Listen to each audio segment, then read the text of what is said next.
जय श्री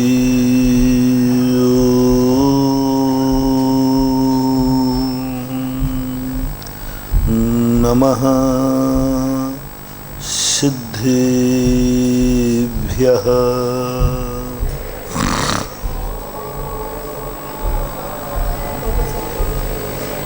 जय श्री नमः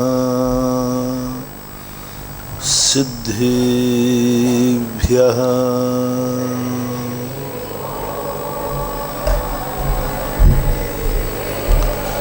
सर्वे मंगल मांगल्यम्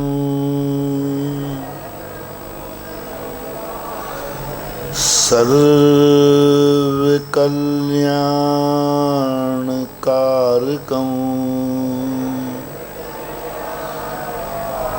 प्रधानं सर्वधर्माणां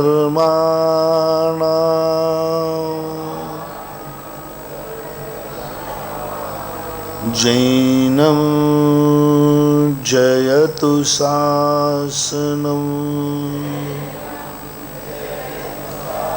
जैनं जयतु शासनम् जैनं जयतु शासनम्। पंच परमेष्टि भगवान की, आचार्य श्री गुरुवर कुंद कुंद महाराज की, आचार्य श्री गुरुवर विद्यासागर महाराज की।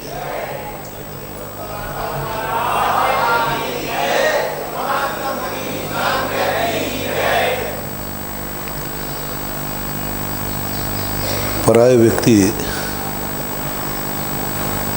हमारा अहित ज़्यादा नहीं कर पाते, क्योंकि हम उनको पराया मानते हैं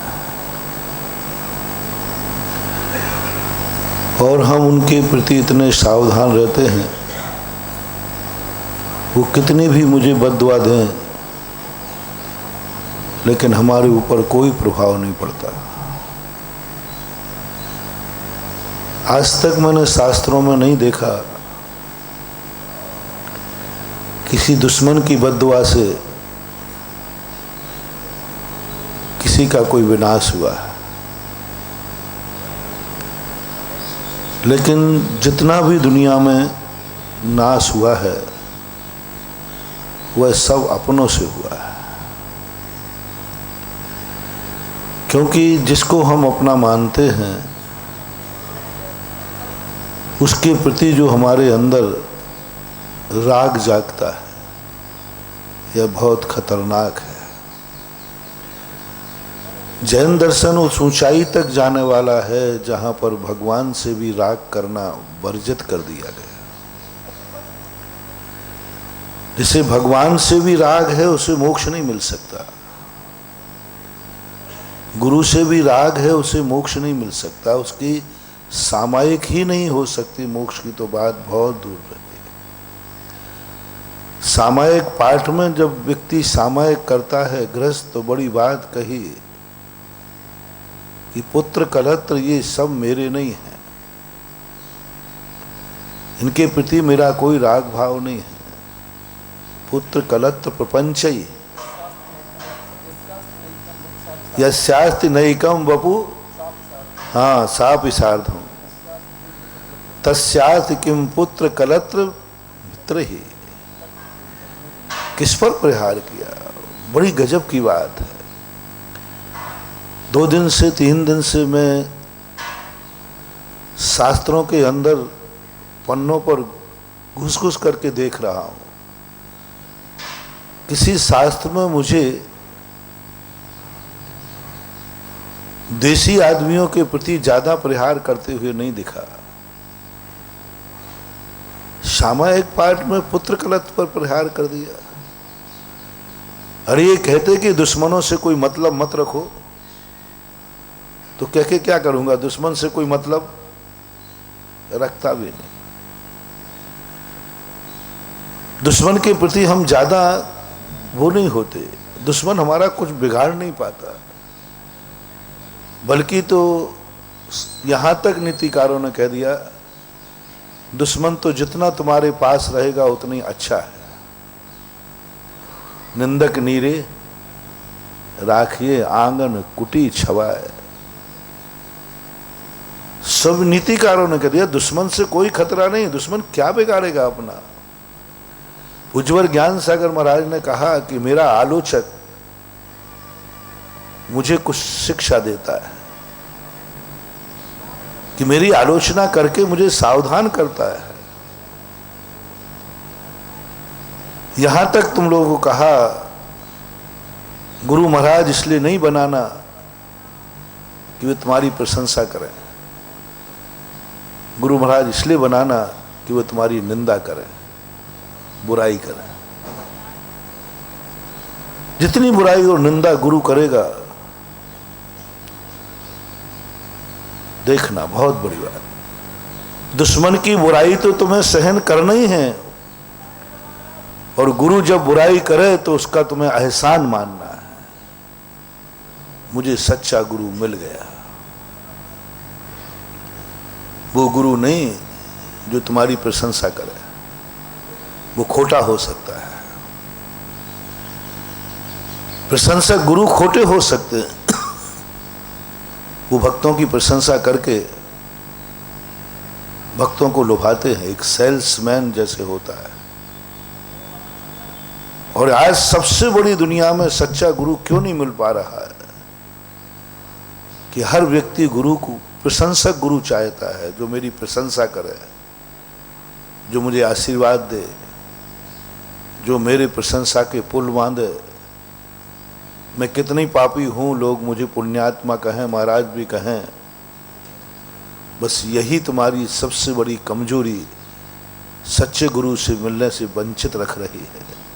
सच्चे गुरु को तुम पहचान नहीं पा रहे हो। सच्चा गुरु आशीर्वाद की छाया में नहीं मिलेगा, सच्चा गुरु प्रशंसा की छाया में नहीं मिलेगा। ये सब खोटे गुरुओं के लक्षण हो जाते हैं। और गुरु तुम बनाते हो आशीर्वाद के लिए, बनाया ही नहीं जाता आशीर्वाद के लिए। बनाते हो तुम लोग गुरु अपनी जिंदगी में कहीं असमर्थ हो जाओ तो गुरु का पुण्य मेरे काम आ जाए। कहीं मुझे कोई सहारा न मिले तो गुरु वैसाखी बनकर मुझे संभाल ले। हमारी नैया कभी डूबने लग जाए तो गुरु मेरी नाव को पार लगा दे। जहां मेरा पुण्य कम पड़ने लग जाए वहां गुरुदेव का पुण्य काम आ जाए। ये भूल इतनी बड़ी है। एक बार ये भूल धर्मराज ने की थी, किसी अच्छे कार्य में नहीं, पाप कार्य में। धर्मराज ने जब जुए पे बैठे तो उन्होंने सोचा कि मेरा पुण्य काम छीन हो रहा है, शायद मैं अपने पांचों भाइयों के, चारों भाइयों के पुण्य से जुआ जीत जाऊं। उनके मन में था। उनसे पूछा कि आपने भाइयों को दांव पे क्यों लगा दिया? बोले मैंने सोचा कि मेरा पुण्य कमजोर पड़ रहा है, शायद भाइयों का पुण्य ज्यादा होगा और मैं जीत जाऊंगा। पाप की बारी भाई के पुण्य पे जीतना चाहता है, पाप की बारी। धर्म की बारी होती तो ठीक है। धर्म की बारी में आज तक किसी भाइयों ने, किसी व्यक्तियों ने अपने भाई को दांव पर नहीं लगाया। किसी भाई को नहीं लगाया। किसी व्यक्ति ने नहीं कहा कि जैसे मैंने कल कहा था ना कि वो जुआड़ी ने जुआ खेलते समय अपने भाइयों से ये पूछने का भी हक नहीं समझा कि अपने भाई से पूछ लूं कि भाई मैं इंद्रप्रस्थ को दांव पर लगा रहा हूं, आपका भी हिस्सा बैठता है, दांव पर लगा दिया। लेकिन आज तक मुझे कोई ऐसा व्यक्ति नहीं दिखा। और वे चार भाई कैसे कि अपने भाई को पाप के लिए दांव पर लगाते हुए नहीं बोले। भारे वाह समर्पण, क्या समर्पण था, क्या समर्पण था। कोई बोले ही नहीं। चारों भाइयों को दांव, संपत्ति लग गई, कोई तो बोल सकता था कि मेरे हिस्से की बारी मत लगाओ, नहीं नहीं बोले। लेकिन मैं शास्त्रों पे कल से ढूंढ रहा हूं कि कोई एकाध व्यक्ति हुआ ऐसा जिसने अपनी संपत्ति सारी धर्म के नाम पर दांव पे लगा दी हो और परिवार के किसी व्यक्ति ने चू नहीं किया हो। लगा दी, दांव पे लगा दी संपत्ति, दे आया सब दान में पूरी संपत्ति बोल दिया, और घर में किसी व्यक्ति ने मन में कोई विकृत भाव नहीं आया हो, ऐसा कोई नाम बताओ, एक नाम बताओ। जुआरियों के नाम तो मैंने बता दिए, जुआरियों के नाम तो हमने बता दिए। ऐसे जुआरियों के हैं जिन्होंने जुआ के कारण, शराब के कारण, उन शराबी जुआरियों ने सारी संपत्ति बेच दी और आपने भी बेचने की अनुमति दे दी कि जुआरी भाव भैया है, जुआरी पिता है, चलो संपत्ति बिकती है तो बिक जाओ, कर्जा कर लिया। शराबी था, सब बर्बाद, परिवार सब समर्पित होते देखा। एक व्यक्ति का नाम दिखाओ जो घर में किसी एक व्यक्ति ने दान बोला हो और सारे परिवार ने उसमें किसी प्रकार का हस्तक्षेप नहीं किया हो, अपना हिस्सा, अपनी संपत्ति बेच दी हो। किसके लिए? किसने बेची अपनी संपत्ति? धर्म के लिए। और किसने भाई के बोलने पर अपनी संपत्ति बेच डाली? दान के लिए। तुम्हारे पास कोई उदाहरण हो? कल से मैं खोज रहा हूं, मुझे उदाहरण मिला ही नहीं, कोई उदाहरण नहीं, आज तक कहीं हुआ ही नहीं, हो भी नहीं रहा, होगाने की संभावना बहुत कम है। और हम चाहते हैं कि हमारा धर्म हमारे जीवन में ऐसे समाहित हो जाए। सबसे बड़ी भूल है, धर्म को हम अपनी जिंदगी की वैसाखी बना रहे हैं। हम अपनी जिंदगी को चलाने के लिए एक सहारा बना रहे हैं। धर्म वैसाखी नहीं बंधुओं, धर्म हमारा भार नहीं ढोएगा, धर्म को हम सिर पे धारण करके अपना सौभाग्य मानेंगे। धर्म पर हम भार बन रहे हैं, धर्म हमारे लिए सौभाग्य की चीज है। हम पृथ्वी पर भार न बने, हम पृथ्वी के पुजारी बने। हम भगवान के भार न बने, हम भगवान के भक्त बने। हमारे लिए आशीर्वाद नहीं चाहिए कभी सोचना। दुर्योधन की यही तो नीति थी, राम की यही तो सुनीति थी। रामचंद्र जी ने कभी भी अपनों से बड़ों का कभी अपनी जिंदगी में उपयोग नहीं किया। बड़े बड़े संकट आए, रामचंद्र जी ने एक समाचार अयोध्या में नहीं भेजा। इतना बड़ा संकट था। भारत का सबसे बड़ा आदर्श मर्यादा पुरुषोत्तम राम, जिसने इतने युद्ध लड़े और परिवार का क्या, एक रिश्तेदार को भी नहीं मरने दिया। और युद्ध कितने लड़े बोलो? रावण का युद्ध कितना खतरनाक। अयोध्या का कौन मरा?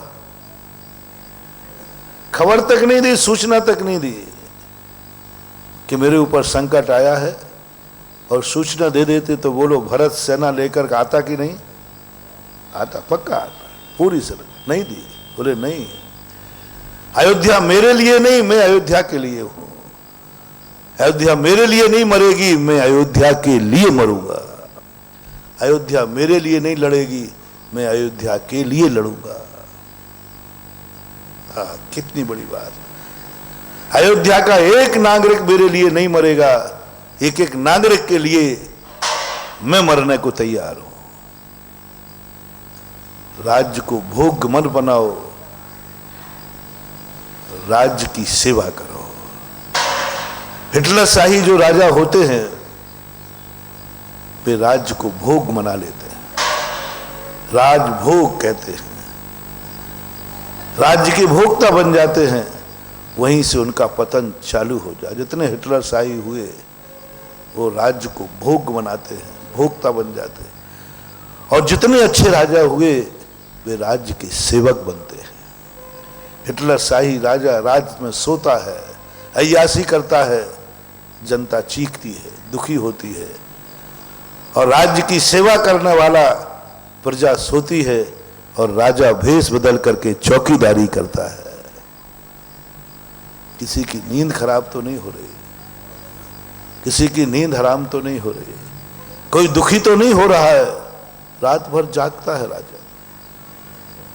अच्छे अच्छे राजाओं के ये उदाहरण सुने, वे कभी रात में सोई नहीं।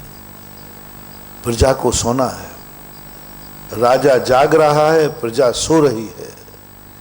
समझ लेना वो राज्य का नाश कभी नहीं हो सकता। और प्रजा जाग रही है और राजा सो रहा है, समझ लेना उस राज्य को कोई बचा नहीं सकता। रामचंद्र जी ने कहा कि नहीं, अयोध्या बहुत कहा। हनुमान जी जब वैष्णव दर्शन के अनुसार संजीवनी बूटी लेकर लेने ना लगे तो एक ही बात कहा, हनुमान जी रास्ते में अयोध्या पड़ेगी, वहां तो मेरे दुख की कहानी नहीं सुनाओगे, कुछ समाचार नहीं दोगे। हनुमान जी कहते हैं इस संकट की घड़ी में भी, बोले नहीं, समाचार नहीं दोगे तुम। एक बार भी गुरु को स्मरण कर लेता, पूरे युद्ध में रामचंद्र जी संकट पर संकट झेलते गए, एक बार भी उन्होंने गुरु का स्मरण नहीं किया, स्मरण भी नहीं किया, क्योंकि वो जानते थे यदि मैं स्मरण करूंगा और गुरु मुझे इतना चाहता है कि उनकी गद्दी में खुजली आ जाएगी। तुम कहते ना कि गद्दी खुलबुला रही है, कोई याद कर रहा है, उनकी आंखों में फड़कन आ जाएगा, कोई निमित्त मिल जाएगा, ऐसा निमित्त मिलेगा। कोई कहते हिचकी आ गई तो कोई याद करेगा, और मेरे गुरु तो बहुत आगे के हैं, बहुत महान हैं, वे निमित्त ज्ञान से जान लेंगे तुरंत कि मेरे शिष्य पर संकट आया है। क्योंकि मेरा स्मरण खाली नहीं जा सकता। सामने वाले पर विश्वास मत करो कि वो तुम्हें कितना चाहता है, तुम अपने पर विश्वास करो कि तुम उसे कितना चाहते हो। बहुत बड़ी बात, मैं याद करूं और भगवान को स्पंदन ना हो नहीं सकता, हो नहीं सकता। कभी भक्त के इतना बड़ा विल पावर होता है, मैं भगवान को याद करूं और मेरा भगवान तक संदेशा नहीं पहुंचे, हो नहीं सकता। भक्त दावे से बोल देता भगवान को मैंने नाम भेज दिया, सूचना दे दी, पहुंच गई भगवान के पास। अरे नहीं पहुंची हो तो बोले हो ही नहीं सकता, मेरा संदेशा भगवान तक ना पहुंचे, मेरी आवाज भगवान तक ना पहुंचे, और जो मैं चाहता हूं वह ना हो, ऐसा हो ही नहीं सकता। मैना सुंदरी कहती है, जब पूछा उनसे श्रीपाल ने कि है मैना, दुनिया की नारियों को कुछ अलग ढंग के तेरी जिंदगी में देखा। हर नारी शादी के बाद कितना ही अच्छा राजकुमार मिल जाए रोती है, हर नारी रोती है। ये बात अलग है कि ऊपर से रोती होगी, लेकिन रोती है। हाँ, ऊपर से 90% तो ऊपर से ही रोते हैं। यदि रोना ही था तो शादी क्यों करवाई? और मां भी रोती है, अरे भाई रोना ही था तो फिर शादी की क्यों तूने, करवाई क्यों? महाराज जी आप इन चक्रों में पड़ा मत करो, मैं सबसे ज्यादा इन्हीं में पढ़ता हूं। मुझे धर्म नहीं सिखाना, तुम्हारे नाटक बंद कराना है। और ये नाटक बंद होते ही धर्म हो गया, धर्म कोई चीज है ही नहीं। हर व्यक्ति नाटक कर रहा है, मां भी नाटक कर रही, वो चाह रही। ऐसे ही एक जोक आया था कि एक बच्ची की शादी हुई, शादी के बाद विदा होने लगे तो वो रोने लगी खूब फूट फूट करके, माँ भी रोने लगी। तो वो बेचारा ब्यावर का लड़का था और उसमें मेरे महाराज मेरा भक्त था, तो उसने कहा भाई देखो मैं जैन हूँ, महाराज का भक्त हूँ, मैं किसी को दुख दे करके शादी नहीं करता हूँ। माँ जी दुख हो रहा हो तो अपनी बेटी संभालो। मैं तो जा रहा हूं। और पत्नी से कहा, देख मैं इतना स्वार्थी नहीं हूं कि तुझे इतना दुख देकर ले जाऊं। नहीं, मुझे रोती हुई पत्नी नहीं चाहिए, मुझे हंसती हुई पत्नी चाहिए, जो पहले दिन विदा होकर मेरे घर जा रही रोती जाएगी तो मेरे घर को बर्बाद करेगी कि आबाद। बताओ, रोता हुआ व्यक्ति आवे तो सगुन है कि अपशगुन है? तो तुम तो रोती हुई जा रही है। सासू मां, तुम विदा करते समय, अरे किसी को विदा करते समय कोई रोता व्यक्ति दिख जाए तो अपशकुन है, और तुम मुझे विदा कर रहे हो बेटी को रोते हुए, ये संभालो तुम्हारी बेटी। वो तो चल दिया। मां कहती, कुंवर साहब, महाराज जी की बातें तुमने सब सीख ली, लेकिन संसार का नाटक तुम नहीं सीख पाए। बोले, क्या मतलब है? बोले, महाराज ने सब बातें सिखा दी, किसी को दुख दे करके कोई सुख मत लेना, किसी का सुख छीन करके सुखी मत होना, किसी दुखी व्यक्ति से अपने स्वार्थ की पूर्ति मत करना, ये तो सब सीखा। लेकिन संसार का नाटक भी सिखाया महाराज ने कि नहीं? महाराज नाटक थोड़ी सिखाते हैं। तो कुंवर साहब, वो नाटक मेरे से सीख लो। ये नाटक ये है कि अंदर से तो मैं चाह रही हूं कि अच्छा हुआ, निपट गई। झूठ मत बोलना। कन्या की शादी होते ही अंदर से बताओ क्या होता है। नहीं होते हुए भार थी और होते ही निपट गए। अब मैं कन्या से पूछता हूं, शादी हो गई, अंदर से बताओ सही हुआ कि गलत? अंदर से तो खुश है और बाहर से नाटक है, बाहर से रोना आता है। और इसका एक एग्जाम्पल मेरे पास है, और एग्जाम्पल मेरा एक बिल्कुल यथार्थ, ये तो जोक था, मैं सही घटना सुनाई देता हूं कि एक बच्ची अपने पीहर गई 3 दिन के लिए रक्षाबंधन पर, और कम से कम उसने 3 दिन में 30 बार फोन किए, मुझे यहां मन नहीं लग रहा है। कहां कहां? पीहर। कहां? मम्मी के पास। कहां? पापा के पास। कहां? भैया के पास। कहां? बहना के पास। कहां? पीहर में। और एक ही बात बोले, मेरा मन नहीं लग रहा, कब लेने आ रहे हो? तो उसने कहा, भाई अभी 3 दिन तो हुए हैं, लोग क्या कहेंगे कि जोरू का गुलाम। बोले, इसलिए 2-4 दिन बाद है। नहीं नहीं आना है, लेकिन ये ध्यान रखना, तुम लेने आओगे तो मेरी मम्मी रोकेगी, मम्मी रोकेगी, तुम रुकना मत, रुकना छोड़ना मत मुझे। और मैं भी मना करूंगी, देखो अब तुम मत ले जाओ, मम्मी मना कर रही है, फिर भी तुम मानना नहीं। कौन पढ़ा रही है? पत्नी। यथार्थ घटना बिल्कुल हूबहू सुना रहा हूं। उसने सब कह, देखो तुम मानना नहीं, मेरी माँ कहेगी, देखो कुंवर साहब 3 दिन के लिए बिटिया आई है, थोड़ा सा और छोड़ दीजिए कुछ दिन के लिए, तुम बिल्कुल मत ना। नहीं, हम नहीं छोड़ सकते, घर में बहुत परेशानी है, हमारी मम्मी भी बीमार है, हमारे लिए बहुत काम, तुम बहुत सारे बहाने बना देना। और मैं भी मना करूंगा, ऐसे क्या काम है, मुझे भी मालूम है, मुझे भी मम्मी के पास 2-4-8 दिन रहने दो, लेकिन ध्यान रखना तुम बिल्कुल मत मानना। बात ऐसी हो गई और वही नाटक हुआ वहां जाकर। तो सासू बिचारी वो मेरी भक्तन थी,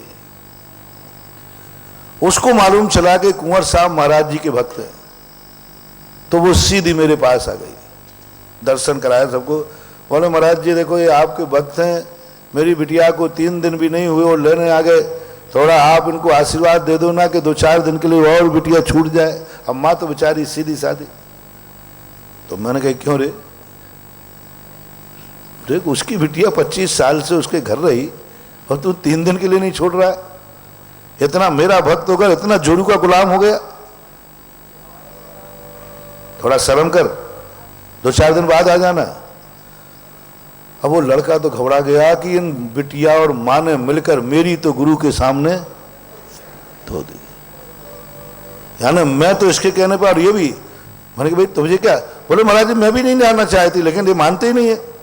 अब उसको जोश आया, बोले महाराज जी ये झूठ बोलती है, ये मिस कॉल देखिए इनके, और क्या क्या इन्होंने कहा है, और ये ऐसा करती है ऐसा करती, मुझे गुरु के सामने बदनाम कर दिया, और यही कह रही थी तुम ये सब बातें कहेंगे लेकिन तुम मानना मत। ये होता है कि नहीं?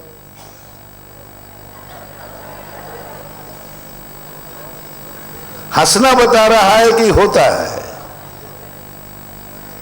ये तुम्हारे अंदर की बातें हैं, कभी कभी मेरे बाहर आ गई, लेकिन झूठा सही, नाटक सही, लेकिन मैना ने नाटक नहीं किया। पहली एक नारी है जो रोई नहीं। कैसा पति था? कोड़ी पति था। पूछा तुम रोई क्यों नहीं? यदि मैं रोती तो सारी दुनिया मेरे मम्मी पापा को अभिशाप देती कि देखो बिटिया रोते रोते गई, कोड़ी पति दे दिया, मेरे कारण मेरी मम्मी पापा को बद्दुआ मिलेगी, और सारी दुनिया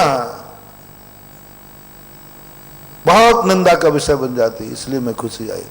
तो अभी भी तू यहां आकर के तो उलाहना दे दे एक बार कि मैंने कौन से पाप किए जो आप जैसे कोड़ी पति मुझे मिले।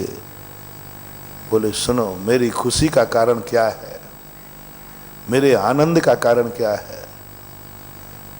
मैंने पाप तो किया है जो आप मिले कोड़ी, और तुमने भी पाप किया है जो तुम कोड़ी हुए। समझना, मैंने भी पाप किया है जो मुझे कोड़ी पति मिले, पक्का है, बिना पाप के हो ही नहीं सकता। तुमने भी पाप किया है, लेकिन मैं गर्व से कहती हूं, पापन मैं हूं, पापी तुम हो, लेकिन इतनी पापन मैं नहीं हूं। जिस दिन मैं भगवान को अपना संदेशा भेज दूंगी, उसी दिन ये पाप टल जाएगा, उसी दिन टल जाए। क्या विश्वास था मैना का, क्या दावे के साथ। बोले सुन लीजिए, जिस दिन मैंने भगवान को संदेशा भेजा, भगवान अब ये कोड़ मुझे सहन नहीं हो रहा है, हमें अपने पति का कष्ट देखा नहीं जा रहा है, मुझे कोई तकलीफ नहीं है, लेकिन अब मेरा पति है ना, इसका कष्ट मेरे से देखा नहीं जा रहा है, और मुझे विश्वास है भगवान की कृपा मेरे पर है, वे मुझे दुखी नहीं देख पाएंगे, मुझे दुखी नहीं देख पाएंगे, मुझे दुखी नहीं देख सकते। जिस दिन मैं कहूंगा भगवान अब मैं बहुत दुखी हो जाऊंगा, क्योंकि मुझसे पति का दुख देखा नहीं जाता है, और मेरे लिए अब शांति भंग हो रही है, अब मेरे सब तरफ से शांत हो रहा हूं, उसी दिन भगवान की कृपा से मेरा ये कष्ट दूर हो जाएगा और तुम्हारा कोढ़ दूर हो जाएगा। कैसा बिल्कुल पूरे भक्तांबर पाठ में मानतुंग आचार्यों ने एक बार भी ये नहीं कहा कि ऐसा हो सकता है, वो कहते हैं ऐसा होगा। कौन कहता है कि जिसने आपका नाम ले लिया उसको सांप डस जाएगा?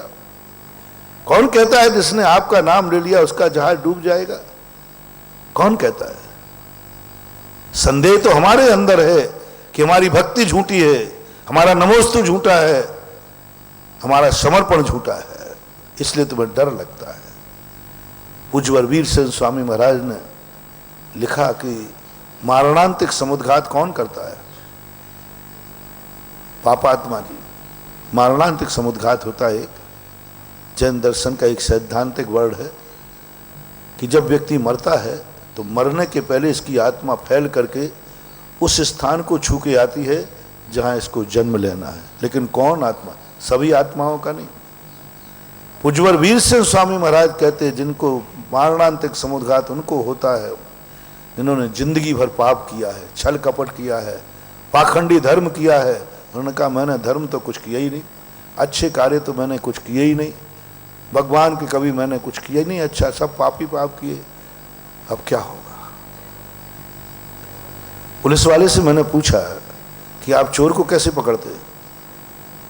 आपके पास कोई अवध ज्ञान है, कोई ऐसी मशीन है जिससे पकड़ लेते हो? तो बड़ी गजब की बात बताई। बोले महाराज हम लोग चौराहों पर खड़े हो जाते हैं और सबको देखते, कौन हमें देख के डर रहा है? और जो निडर होता है वो महाराज जी हम खड़े हैं तो हमें धक्का देके जाता है, उसको डर ही नहीं कि क्या करेगा पुलिस वाला। और जो चोर होता है वो दूर से हमें देख के आजा बेटा बस आजा। मुझे देखकर उसने आंखें यूं यूं की, समझ लेता हूं कि यही चोर है। और इसी बात का समर्थन पूज्यवर कुंद कुंद भगवान ने समय सार में दिया कि निरपराधी कभी राजा से कोतवाल से नहीं डरता और अपराधी डरे बिना रह नहीं सकता, ये नियम है। समय सार जी में कहा निरपराधी व्यक्ति पुलिस की बाजू से भी निकल जाता है धक्का, उसे डर ही नहीं क्योंकि मैंने कोई अपराध किया नहीं। और अपराधी व्यक्ति 1 मिनट पुलिस को देखते ही सख्ते में आएगा, चेहरे पर उसके भाव बिगड़ जाएंगे। पुलिस कहती बस महाराज जो मेरे से डर गया वही मेरी गिरफ्त में फंस गया, यही मेरा थर्मामीटर है। मैंने कही बहुत बड़ी शिक्षा मिली आपसे, बहुत बड़ी शिक्षा मिली आपसे। अब मैं भी आजकल अपने अपराधियों को पकड़ने लगा हूं। कोई कहता महाराज जी मैं तो महाराज के ऊपर नहीं जाऊंगा। मैंने क्यों? महाराज जी उसको बहुत डर लगता। मैं कहता हूं जरूर इसमें खोट है। पुलिस वालों से मैंने इसकी बहुत बड़ी शिक्षा ली और फिर मैंने आगम से तोड़ा। पूज्यवर कुंद कुंद स्वामी 2000 वर्ष वाले कुंद कुंद स्वामी कहते हैं कौन डर रहा है समझ लेना वो अपराधी है। कौन बेटा माँ बाप से डरता है?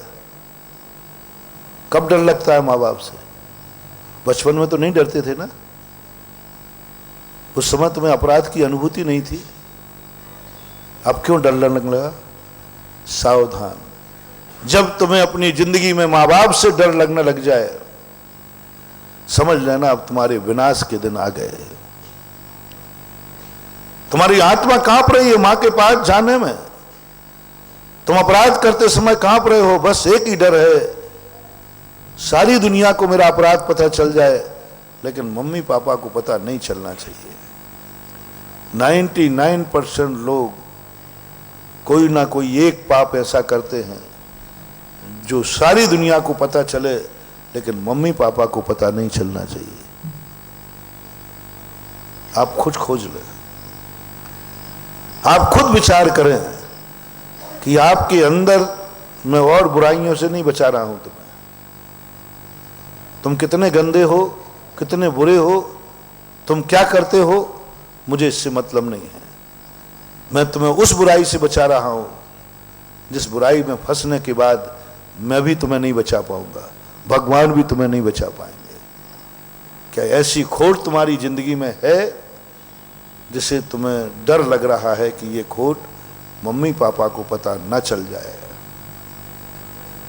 सारी दुनिया को अरे उससे कोई फर्क नहीं पड़ता। तुम्हारे दुश्मन को बोले क्या फर्क पड़ता? दुश्मन को खूब अच्छी तरह पता चले ना, वो क्या बिगाड़ देगा? डर किसका लग रहा है? महानुभाव, बहुत करुणा दया करके कह रहा हूं, वो अपराध नहीं करना, नहीं करना। वो जघन्यतम अपराध है जिसे मम्मी पापा के सामने मुंह दिखाने में शर्म आवे। जहां तुम्हारा दिल धड़ के काश यदि माँ बाप को पता चल गया तो वो सहन नहीं कर पाएंगे। क्यों माँ बाप को पता क्यों नहीं चलने दे रहा? बोले मेरे माँ बाप मुझे इतना चाहते हैं, उनको पता चल गया कि मैं ये कर रहा हूं, मेरी मम्मी सहन नहीं कर पाएगी, बर्दाश्त नहीं होगी, मेरे पिता को बर्दाश्त नहीं होगा। हो सकता है हार्ट अटैक हो जाए, हो सकता है इतनी रोए के आंसू भी पहुंचने को रूमाल भी कम पड़ जाए, वो अपने आप को धिक्कारेगी। इसलिए मैं कहता हूं सदा ऐसा अपराध मत करना जिसके कारण माँ बाप को आंख में आंसू आ जाए, माँ बाप को ये कहना पड़े कि इससे अच्छा तो मैं निसंतान रह जाता। बस एक शुरुआत करो, वहां से शुरुआत करो धर्म की। मैं मंदिरों की बहुत बात करूंगा, कोई अपराध के लिए मैं मना नहीं कर रहा हूं, अपराध तो तुम करोगे, बस एक अपराध छोड़ दो जिस अपराध के कारण तुम्हारे माँ बाप की आंख में आंसू आ जाए, जिस अपराध के कारण से तुम्हारे मन में ऐसा भाव आ जाए काश माँ बाप को पता चल गया तो सहन नहीं होगा। यदि इतना सा भी नियम तुमने ले लिया, जाओ मैं तुम्हें नरक और त्रिंच गति से बचा लूंगा, तुम्हें दरिद्र होने से बचा लूंगा। तुम दरिद्र होगे लेकिन कोई भामाशाह पीछे से आकर तुम्हारी दरिद्रता दूर कर देगा। तुम बीमार होगे लेकिन कोई आकर के तुम्हें दवाई दे देगा। तुम कर्तव्य मूढ़ होगे, भटक जाओगे, कोई तुम्हें रास्ता दिखा देगा। बस एक नियम जिंदगी में लेना है, हम ऐसा कोई अपराध नहीं करेंगे जिसे मम्मी पापा से छुपाना पड़े और मम्मी पापा का मुझे डर लगने लग जाए, ऐसा अपराध मत करना। बोलो, क्या ऐसा कोई कार्य है जो मम्मी पापा से छुपाना जरूर पड़ेगा क्योंकि उसके बिना मेरी जिंदगी नहीं चलेगी? ऐसा कौन सा अपराध कार्य है जिसके बिना तुम्हारी जिंदगी नहीं चलेगी और मम्मी पापा को बता भी नहीं सकेंगे? एक कोई कार्य बताओ जिसके कारण से तुम्हें ये लग रहा है महाराज जी मम्मी पापा को नहीं बता सकते ये बात, और पता चल जाएगी तो उन्हें सहन नहीं होगा और मेरी जिंदगी के लिए अनिवार्य है। कोई एक व्यक्ति एक कार्य बताओ, ऐसा कार्य जो मम्मी पापा को बता नहीं सकते क्योंकि वे सहन नहीं करेंगे और मेरी जिंदगी के लिए यह कार्य अनिवार्य है, इसके बिना मेरी जिंदगी नहीं चल सकती। ऐसा कोई एक कार्य बताओ। जो संसार के कार्य हैं, जो तुम्हारी जिंदगी चलती है, उससे माँ को कभी कष्ट नहीं होता, वो तो सब मालूम है, सब जानती है, सहमति देती है। ऐसा कार्य बताओ। विनोद जी टोड़ी वाले, ऐसा कार्य बताओ जो मम्मी पापा को बताने लायक नहीं है लेकिन तुम्हारी जिंदगी में जरूरी है, और मम्मी पापा को बताएंगे तो सहन नहीं करेंगे, महाराज मुझे जरूरी है, मेरी जिंदगी मिट जाएगी, मैं जिंदा नहीं रह सकूंगा। ऐसा कोई? राजेश तुम तो मेडिकल की लाइन को कोई नहीं होता भाई। जोशाचार्य, दिनेश जी, तेरी जिंदगी बता दो, ये कोई काम हो नहीं सकता महानुभाव। जिस दिन ये हो जाएगा उसी दिन ये पृथ्वी खत्म हो जाएगी। माँ बाप कभी भी ऐसे कार्य का बुरा नहीं मान सकते जिससे बेटे की जिंदगी खतरे में पड़ जाए, कभी नहीं मान सकते। मुझे माँ बाप पर विश्वास है, तुम्हारे माँ बाप पर विश्वास, भारत के हर माँ बाप पर विश्वास है। हम मनुष्यों को तो छोड़ो, हमें पशुओं के माँ बाप पर भी विश्वास है कि माँ बाप कभी तुम्हारे लिए ऐसे कार्य के लिए नहीं धिक्कार सकते, ऐसे कार्य के लिए नहीं रो सकते जिस कार्य में बेटे का नाश हो, उसकी जिंदगी संकट में पड़ जाए। माँ बाप, अरे माँ बाप तो तेरी जिंदगी को संकट में पाड़ने के लिए स्वयं मरने को बैठे हैं। सबसे बड़ा अपराध, पाप कोई भी हो, छोटे से छोटा ले लेना, बिल्कुल छोटा सा शुरू करना। यदि तुम गुटखा खाते हो और तुम्हें डर लगा पहली बार कि मम्मी पापा को पता चल गया तो फेंक देना महानुभाव, फेंक देना, मेरी बात मानना, फेंक देना। यही नियम से तुम्हारे लिए कैंसर होगा, होगा, दुनिया की कोई ताकत नहीं रोक सकती। उस बेटे को नहीं होगा जिसके मम्मी पापा को पता चल जाए कि गुटखा खाने लगा, पापा कहे मैं भी खाता था, वो कौन सी बुरी खा रहा है। बोलो, स्वयं गुटखा खाता हो, तम्बाकू खाता हो, उसका बेटे का पता चले कि ये गुटखा तम्बाकू खाता है तो वो ज्यादा धिक्कारेगा अपने को क्या? बोले कोई बात नहीं, ओरिजिनल बेटा है। शराब पीने वाले बेटा शराब पीने लग जाता, बाप को ज्यादा खेद नहीं होता, बोले मैंने जिंदगी भर पिए, वो क्यों नहीं पिएगा, ओरिजिनल बेटा है। लेकिन जिसने जिंदगी में कभी सुपारी नहीं खाई हो, उस पिता को पता चल जाए कि मेरा बेटा गुटखा और शराब पीने लगा है, बोलो वो सहन कर पाएगा? नहीं कर पाएगा। यह है बद्दुआ। इसलिए मैं सदा कहता हूं कि एक व्यक्ति ने कहा मेरे से, बोले महाराज जी जैनी व्यक्तियों को गुटखा शराब खाते इनको कैंसर जरूर होगा, पक्का मान के चल रहा। अजैन को मैं नहीं कह सकता। महाराज जी आपके पता नहीं कैसे सिद्धांत है, यानी गुटखा भी जैन अजैन पहचानता है। मैंने कि गुटखा जितना पहचानता है इतना मैं नहीं पहचानता। शराब पहचानती कौन जैन है कौन अजैन है। मैंने शराब से पूछ लिया, बोले जैन, बोले बाबा जी आपको धोखा हो सकता है, मेरे लिए नहीं। महानुभाव, बहुत बड़ी बात कह रहा हूं। एक गुटखा जैनी खा रहा है और एक गुटखा अजैन खा रहा है। एक गुटखा वो खा रहा है जिसके माता पिता वृत्ति है, त्यागी वृत्ति है, प्रतिमाधारी है, मुनि बन गए हैं। और सुनिए, उसको जरूर कैंसर होगा, हुए बिना नहीं रह सकता, दुनिया की कोई ताकत नहीं रोक सकती। जिसके माता पिता मुनि बने हों, प्रतिमाधारी हों, त्यागी हों, सुपारी भी नहीं खाते हों, उस बेटे को गुटखा खाने से कैंसर जरूर होगा, बहुत जल्दी होगा। शराब पिएगा तो जल्दी मरेगा, सड़ सड़ के मरेगा। उस बेटे की अपेक्षा इसके बाप दादे भी शराब पीते हैं, गुटखा खाते हैं, उसको जिंदगी भर, मैंने देखा इसी राजस्थान में एक व्यक्ति ने कहा, बोले महाराज जी आप शराब की और इनकी बुराई करते हो, मैं मर जाऊंगा। ये देखो ये मेरे दोस्त हैं, 80-85 साल के हो गए, कुछ नहीं हुआ, और 8 साल के थे तब से पी रहे हैं, बल्कि और छोटे से पी रहे हैं, कुछ नहीं हुआ इनको। और हमारे बाप दादे कभी नहीं पिए। वो आपके भक्त ने, वो अभिषेक करने जाते ना, वो दादा, वही मेरे बाप है, बिना अभिषेक के पानी नहीं पीते, वो दर्शन करने के बिना पानी नहीं पीते। वो आप लोगों के आहार को देखे बिना नगर में आ जाए तो जब तक आहार नहीं देख लेते, महाराजों के आहार नहीं होते, तब तक ये पानी भी नहीं पीते। पिता का नियम क्या है, महाराज हैं तो जब तक महाराज का आहार नहीं होगा हम भोजन और भगवान का अभिषेक पूजन के सामायिक करते हैं। मेरे पिताजी, मैं उनका बेटा हूं। मैंने कही ये, बोले ये तो पीता है और शुरू से पी रहा, महाराज छोटी अवस्था, आज तक इनको कुछ नहीं हुआ। मैंने कहा भाई, उनसे पूछा, मैंने कहा तुम्हारे पिताजी शराब पीते थे? बोले महाराज सुबह उठकर मुंह उसी से धोते थे। मैंने कही शराब, महाराज दिन भर शराब के अलावा कुछ नहीं पीते। आपके जन्म के पहले? बोले पीते थे। बोले वो तो शादी के पहले पीते थे। मैंने कहा बस कोई खतरा नहीं, तेरे खून में शराब का अंश बाप दादों से आया है, तुझे कैंसर होगा, कोई नियम नहीं है। और 95-98 साल की उम्र में अपनी उम्र से मरे, और इतनी शराब पीते थे, पैर कांपते थे, कुछ नहीं हुआ। क्योंकि जीन्स कौन सा था? कौन सा जीन्स था? शराब था। आपने देखा गरीबों के बच्चे नाली के पास रहते, उनको साइड इफेक्ट नहीं होता, और तुम्हारे बच्चों को छने पानी के है ना, जीन्स का फर्क पड़ता है, उसको नहीं हुआ। मैंने कि महानुभाव छेद जाओ, आप बचोगे नहीं, आपको कैंसर होगा। बोले महाराज जी ये कोई बात है क्या? ये 95 साल में इनको कुछ नहीं हुआ, मुझे अभी मुश्किल से 5 साल हुए पीते हुए।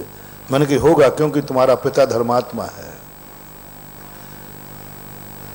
देखना, मेरा थर्मामीटर की तरफ जाना, तुम्हें जरूर कैंसर होगा, क्योंकि तुम जैन कुल में हो, और जैन कुल में भी तुम्हारे पिता धर्मात्मा हैं, इसलिए तुम नहीं बच सकोगे। तुम्हारे जीन्स में वह है जो बिना दर्शन के पानी नहीं पीता, मुनिराज के आहार के पहले भोजन नहीं करता। तुम्हारे जीन्स में है छना पानी पीता है, जिसने कभी आलू प्याज भी नहीं खाया, जिसने कभी अभक्ष सेवन नहीं किया, जिसने हमेशा शुद्ध सोला का भोजन खाया है। तुम्हारी जीन्स शुद्ध सोला का है, शुद्ध सोला का। तुम्हारे जीन्स में कितनी पवित्रता है, और पवित्र जीन्स जिसका हो, पवित्र आत्मा जिसको हो, और वो यदि शराब पिएगा तो रिएक्शन करेगा, बहुत जोर से टकराहट होगी। वहां तो पापी जीन्स था, पाप कर रहा है, डाकू से डाकू मिलेगा, टकराहट नहीं होगी। लेकिन साधु और डाकू की टकराहट होगी तो बहुत बड़ी चीज। तेरा खून पवित्र है, तेरा वंश पवित्र है, तेरी जाति पवित्र है, और तू पाप कर रहा है। वो पवित्रता ऐसी मिलकर के तेरे पाप को नकारेगी कि तू बचेगा नहीं। आपने देखा प्रैक्टिकल, आपके बच्चे ने यदि मंदिर में लघु शंका कर ली तो आप कांप क्यों गए? माता हो, क्यों डर लग गया? क्यों डर लग? क्या है मंदिर में? 4 दीवारें वहां बनी है, यहां भी वही है। और घर में कर ले तो, घर में बच्चे ने लघु शंका कर ली, किसी को डर लगा? मंदिर में क्यों कांप गए? क्यों डर लग गया? कुछ नहीं महान हुआ। चोर भी मंदिरों में आते ही कांप जाते हैं, भली चोरी कर लेते कांप जाते हैं, क्योंकि वो मंदिर पुण्य के लिए बने हैं, वो मंदिर अभिषेक के लिए बने हैं। वहां दिन भर जितने लोग आए हैं पवित्र वर्गणाएं हैं, और पवित्र वर्गणाओं का बहुमत होने से किसी ने बुरा परिणाम कर दिया तो पवित्र वर्गणा उस पर मिलकर के अटैक करती है, चल बाहर निकल यहां से। आपके भी मन बिगड़ जाता है मंदिर में तो आप घबरा जाते। कई लोग कहते महाराज मुझे बहुत प्रायश्चित दीजिए। मैंने क्या हो गया? बोले मंदिर में मेरा मन बिगड़ गया। तो मैंने कि बाजार में बिगड़ता है कि वो तो रोज को बिगड़ता है? तो मैंने कि मंदिर में बिगड़ने में क्यों डर गए? नहीं महाराज मुझे तो कांप गई आत्मा। किसने कपा दिया मालूम? उस मंदिर की जो पवित्र एनर्जी थी। जब मंदिर बना था तो पुण्य का संकल्प था कि पाप का? एनर्जी देखना। जब मंदिर बन रहा था तो सब लोगों के पवित्र भाव थे कि अपवित्र? मंदिर बनने के बाद उसमें लोग बहुतायत लोग अच्छे भाव करते कि बुरे भाव? मालाएं फिरती। अब जिसका बहुमत है वहां यदि तुम नेगेटिव ले जाओगे तो वो सब मिल करके बाहर कर देंगे। और घर में बुरे भाव आ जाए तो आ जाए, सभी बुरे लोग हैं। बाजार में बुरे आ जाए वहां तो सब एक से हैं, चोर चोर मौसेरे भाई। वहां सब गंदगी करने वाले लोग हैं, वहां नहीं होता। वहां पवित्र वर्गणाएं नहीं है, मैचिंग कर गई वर्गणाएं। हाँ, घर में माला फेरोगे तो गड़बड़ है, घर में पूजा करोगे तो गड़बड़ है, वहां मन नहीं लगेगा। आप खुद प्रैक्टिकल करना। एक नमोकार मंत्र की माला आप घर में बेडरूम में फेरना, एक वही माला आप अपने पूजा गृह में फेरना, वही माला आप मंदिर जी में फेरना, और वही माला पारसनाथ टॉक पर फेरना। सम्मेद से करके पहाड़ पे एक दिन प्रैक्टिकल करना। मेरे प्रवचन को जो मैं कह रहा हूं इसको अपने जीवन उतार। मैंने प्रैक्टिकल किया। मैंने जिंदगी में पता नहीं कितने केस लॉन्च किए होंगे, लेकिन केस लॉन्च करते सब जगह करते हैं। एक केस लॉन्च मैंने पारसनाथ की टोंक पर किया था, मात्र यह अनुभव करने के लिए कि क्षेत्र का क्या प्रभाव पड़ता है। आचार्य महाराज थे तो हमने आचार्य से कहा महाराज जी मैं टोंक पर केस लॉन्च। बोले टोंक पर केस लॉन्च? इतना चढ़ के जाओगे, फिर केस लॉन्च करोगे, फिर उपवास करना पड़ेगा, फिर उतर के डोली भेजना पड़ेगी कि पैदल आओगे? तो उस समय तो मैं कोई कमजोर आदमी थोड़ी था। अभी भी कोई बात नहीं, अभी कोई कमजोर थोड़ी हुआ। और 30 साल पुरानी बात है। महाराज कह रहे अभी कोई कमजोर हो गया क्या? नहीं, पर 30 साल पुराना। मैंने कहा नहीं उपवास भी करूंगा। हम थे, योग सागर जी महाराज जी थे, दोनों ने पूरी वंदना करने के बाद 10 बजे पारसनाथ टोंक पर पहुंचे। और आचार्य जी का देखो नीचे भी उतरना है, यहीं से ऊपर जाना है क्या? वो नीचे भी आना पड़ेगा, यहाँ नहीं रुकोगे रात में? मैंने कहा नहीं रुकूंगा। और हम लोग ना कोई राख थी वहां ना कुछ था। पारसनाथ की टोंक के पीछे एक वृक्ष है, एक चट्टान थी। दोनों महाराज वहां बैठ गए, मिट्टी उठाते गए, लगाते रहे, केस लॉन्च फेंकते गए। कहाँ उड़े केस लॉन्च?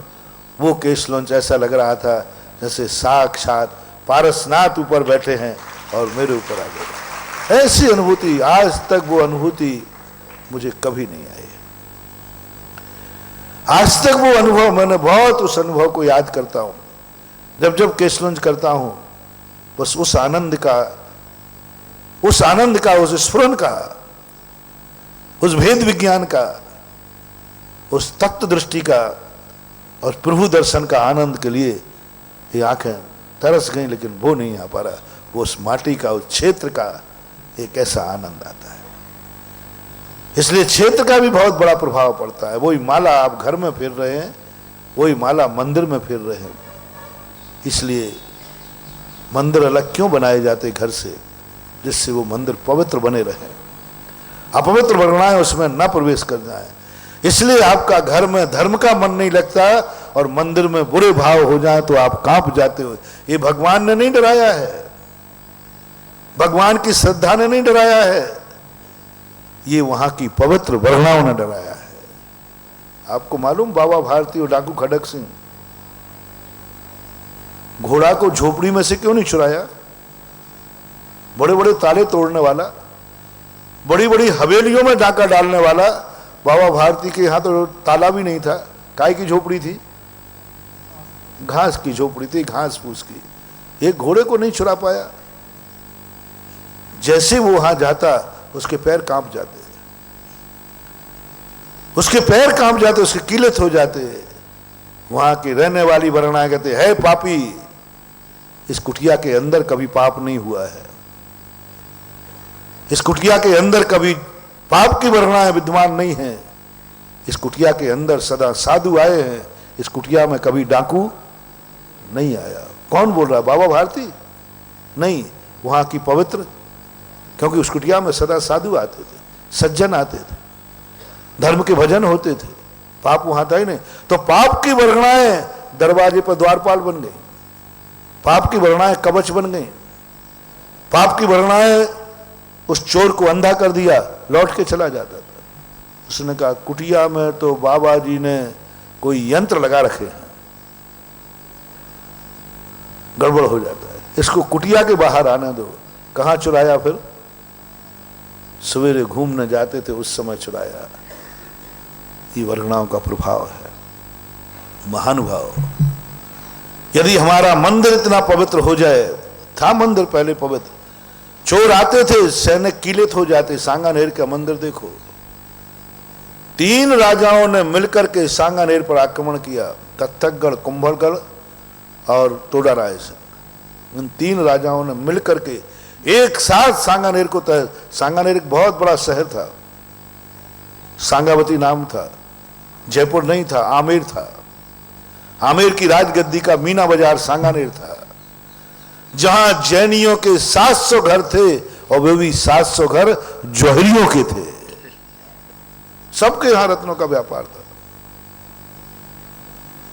इतना मजबूत था सांगानेर कि 3 राजाओं ने मिलकर आक्रमण किया और पूरे सांगानेर को तहस नहस कर दिया। एक संगी मंदिर की तरफ जब वो तीनों राजा बढ़े, बोले ये लंबी शिखर दिख रही है, इसको तहस नहस करना है।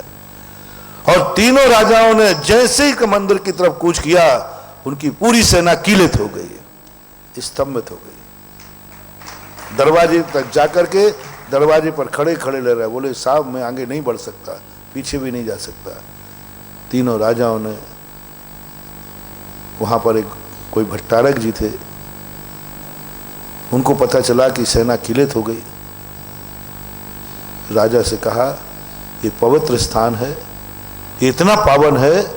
तीनों राजाओं ने, पूरी सेना ने क्षमा याचना की और भगवान के लिए नमस्कार किया, और नमस्कार करने के बाद वो जो किलित सेना थी वो छूटी, और नियम लिया कि हमारे राज्य में सांगानेर मंदिर को हम संरक्षण प्रदान करते हैं, कभी नाश नहीं होने देंगे।